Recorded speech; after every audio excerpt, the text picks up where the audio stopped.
നിങ്ങളുടെ system login ചെയ്യുമ്പോൾ തന്നെ ഏതെങ്കിലും ആപ്ലിക്കേഷൻസ് ഓപ്പൺ ആയിട്ട് വരാനോ അതല്ലെങ്കിൽ എന്തെങ്കിലും റിമൈൻഡർ മെസ്സേജുകൾ സെറ്റ് ചെയ്യാനോ ഇതേപോലെ സ്റ്റാർട്ടപ്പിൽ നിങ്ങൾക്ക് ചെയ്യാൻ പറ്റും. എങ്ങനെയാണെന്ന് കാണിച്ചു തരാം.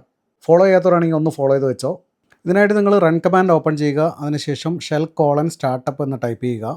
സ്റ്റാർട്ടപ്പ് ഫോൾഡർ ഓപ്പൺ ആയിട്ട് വന്നിട്ടുണ്ടെങ്കിൽ നിങ്ങൾക്ക് ഏതെങ്കിലും ഒരു ഫോൾഡറാണ് നിങ്ങൾക്ക് വിൻഡോസ് ലോഗിൻ ചെയ്യുമ്പോൾ ഓപ്പൺ ആയിട്ട് വരണമെങ്കിൽ അതിനെ കോപ്പി എടുക്കുക. അതിൻ്റെ ഷോർട്ട് കട്ട് ഇവിടെ പേസ്റ്റ് ചെയ്ത് കൊടുക്കുക.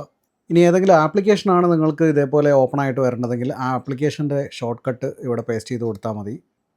ഇതേപോലെ ഒരു വാർണിംഗ് മെസ്സേജൊക്കെ സെറ്റ് ചെയ്യാൻ വേണ്ടിയിട്ട് VB സ്ക്രിപ്റ്റിൽ നിങ്ങൾക്ക് ക്രിയേറ്റ് ചെയ്തതിന് ശേഷം അതിൻ്റെ ഷോർട്ട് കട്ട് എടുത്തിട്ട് സ്റ്റാർട്ടപ്പിൽ പേസ്റ്റ് ചെയ്താൽ മതി. ഞാനിപ്പോൾ 2 കാര്യങ്ങൾ സെറ്റ് ചെയ്തിട്ടുണ്ട്. ഒന്ന് മെസ്സേജ് ഷോ ചെയ്യാനും അതേപോലെ തന്നെ ഒരു ഫോൾഡർ ഓപ്പൺ ആയിട്ട് വരാനും. വിൻഡോസ് ലോഗിൻ ചെയ്ത് കഴിയുമ്പോൾ നമ്മൾ സെറ്റ് ചെയ്തിരിക്കുന്ന ഈ 2 ഷോർട്ട് കട്ടുകളും വർക്ക് ചെയ്യുന്നത് കാണാം.